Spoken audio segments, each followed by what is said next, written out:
The walls of Westminster are shaking tonight. The man who built his career promising integrity and honesty has been pushed to the very edge of political destruction. In a move no one saw coming, the Supreme Court has shattered Keir Starmer's image of clean politics, exposing explosive revelations that have left Britain stunned and his leadership hanging by a thread. With legal documents now public and the highest judges in the land weighing in, the Labour leader faces the unthinkable. Resignation not as a choice, but as an unavoidable demand. The revelations have torn through Parliament, shocked his party and ignited fury across the nation. What was once whispered in hushed tones has now been broadcast for the entire country to see. And the pressure on Starmer is unlike anything in modern British history. The chain of events began with what seemed like a routine panel discussion, broadcast live on national television. But as cameras rolled, a set of leaked Supreme Court documents landed in the hands of journalists. What unfolded stunned both the studio and millions watching at home. The revelations were damning: undisclosed offshore donations, ties to hedge funds operating in secretive tax havens, and a direct breach of the transparency rules designed to protect Britain's democracy.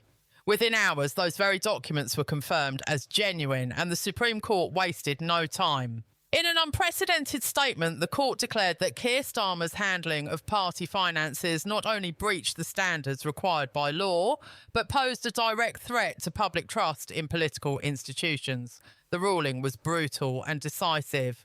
For the first time in living memory, the nation's highest legal body directly intervened in the leadership of a major political party, issuing what was effectively a legal instruction. Either Starmer steps down or he risks a full-scale criminal investigation into electoral misconduct and abuse of office. The court's wording was not ambiguous. It spoke of deliberate concealment, ignored warnings, and a pattern of behaviour inconsistent with democratic responsibility. Shockwaves rippled through Westminster as MPs scrambled to process what this meant. What should have been a political storm contained within party ranks had now transformed into a national crisis with the force of the judiciary behind it. The revelations themselves were a dagger to the heart of Labour's credibility.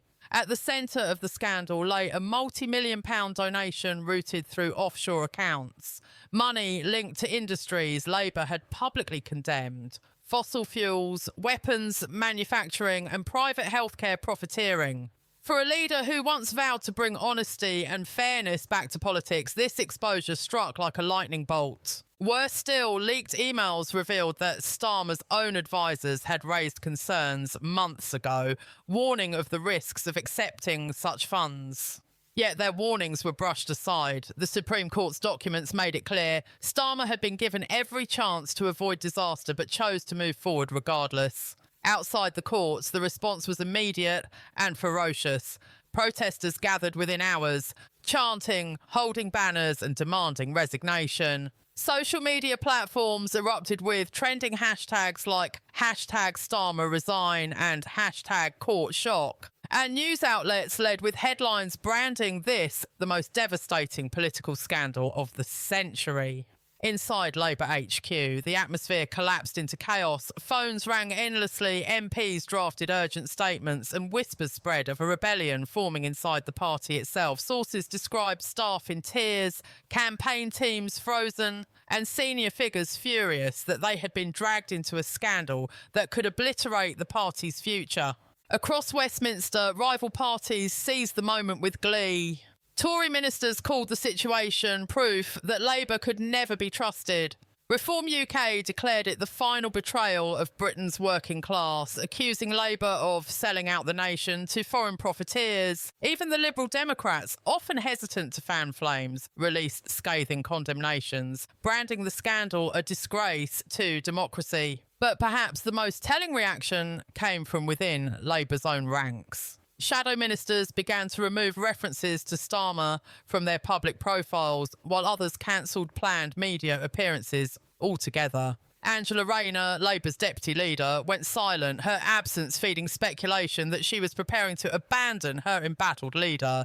For Keir Starmer himself, the blow was catastrophic. Expecting months of legal back and forth, he was blindsided by the court's sudden and unrelenting judgment. His advisers, shocked and unprepared, struggled to formulate a plan. Some urged him to fight, to stand firm against the calls for resignation, while others pleaded for him to step aside to salvage what little credibility remained for Labour.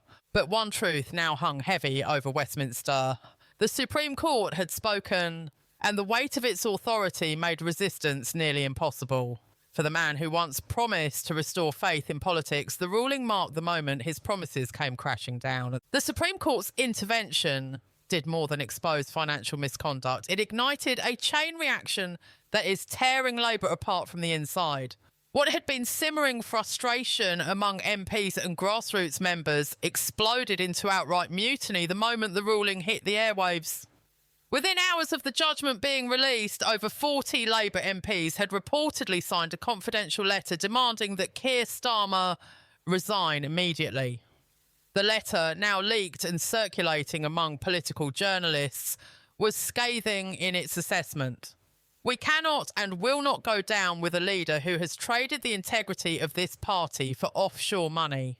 Among the signatories were not just backbenchers, but senior figures once thought loyal to Starmer, including shadow ministers and committee chairs from some of Labour's safest constituencies. This was no longer dissent, it was rebellion. The leaked letter set off a cascade of internal crisis. WhatsApp groups of Labour MPs descended into chaos, with arguments spilling into the press. Some MPs furiously accused the leadership of betraying the membership, while others openly discussed forming a splinter faction to distance themselves from the scandal. Shadow Health Secretary Wes Streeting, once one of Starmer's staunchest defenders, is said to be on the brink of resignation. Yvette Cooper, another prominent figure, has been locked in private meetings with colleagues to explore the possibility of an interim leadership arrangement. Rumours swirl of Lisa Nandy being positioned as a temporary caretaker, a desperate attempt to stabilise the party before it collapses entirely. The atmosphere is toxic, tense, and unsustainable. At the grassroots level, the rebellion is even fiercer. Constituency Labour parties across the country are convening emergency meetings to debate motions of no confidence in Starmer's leadership. Some have already passed such motions, a move virtually unheard of at this scale. Momentum, the left-wing grassroots movement that once backed Jeremy Corbyn, has declared open war. In a blistering statement, they accused Starmer of selling out Labour's values for corrupt foreign capital and demanded he step aside immediately. Their call has already triggered protests outside Labour offices in London, Manchester and Birmingham, with placards declaring "Starmer must go" and "Not in our name." For a party already struggling to hold together a fragile coalition of factions, the Supreme Court ruling has ripped away the last threads of unity. The silence from Starmer himself is making matters worse. Instead of addressing the nation or offering a defence, he has retreated into seclusion with his closest aides. Sources inside his office describe him as brooding, irritable and convinced that he can still ride out the storm. But each hour of silence is a gift to his opponents. The media frames his refusal to respond as arrogance. His colleagues interpret it as weakness, and the public views it as confirmation of guilt. The longer he stays quiet, the deeper the knives sink into his back. Senior MPs are already preparing for the possibility that Starmer may try to cling on in defiance of the court's ruling, a move that would almost certainly trigger mass resignations from Labour's front bench. Meanwhile, the wider political landscape is seizing the chaos with both hands. Reform UK leader Nigel Farage has launched into full attack mode. In a fiery broadcast that drew millions of views within hours, he declared, "Labour isn't a political party anymore, it's a crime scene. If Starmer doesn't resign, the British people will force him out." His words have electrified Reform supporters, spiking membership numbers and flooding the party with donations. The Conservatives, though damaged themselves by years of internal strife, are quietly celebrating. Tory ministers have branded the scandal the death of Labour's credibility and are already preparing campaign material portraying Labour as corrupt and unfit to govern. The Liberal Democrats, capitalising on the moment, have demanded a full investigation by the Electoral Commission into Labour's finances, insisting that every donation in recent years must be scrutinised. As Westminster unravels, the public mood has hardened into fury. Polling conducted in the 48 hours after the revelation shows an astonishing 70% of voters believe Starmer should resign immediately. Even among Labour's base, nearly half of supporters now agree his position is untenable. Social media is ablaze with disillusioned Labour members tearing up their membership cards on camera, posting statements of betrayal and promising never to vote for the party again unless Starmer goes. Activist groups are petitioning to strip him of his knighthood, declaring that a man accused of betraying the public trust cannot carry the title of Sir. It is a humiliation that extends beyond politics and strikes at Starmer's personal reputation, leaving his once pristine image in ruins. The unions, Labour's financial backbone, have joined the growing chorus of outrage. Unite the Union, one of Labour's most powerful allies, issued a chilling ultimatum. We cannot bankroll corruption. Unless Labour cleans house now, our funding will end. The GMB and Unison unions have echoed similar warnings, and without their support, Labour's war chest for the next election would be obliterated. Campaigns would stall, candidates would lose their ground operations, and Labour's ability to compete nationally would collapse. The party's finances, already strained, are now teetering on the edge of insolvency. In Parliament, the pressure is mounting by the hour. Whispers of a snap no confidence vote against Starmer are spreading. Tory MPs are eager to fan the flames, hinting that if Labour doesn't remove him, Parliament itself might move to sanction him. Legal experts on television warn that if Starmer resists the court's directive, he could be dragged into a full criminal investigation with charges ranging from electoral fraud to misconduct in public office. This is not merely a political scandal, it has become a legal countdown, one that Starmer cannot stop. The sense of inevitability is suffocating. Each headline, each leaked email, and each public protest piles more weight onto a crumbling leadership.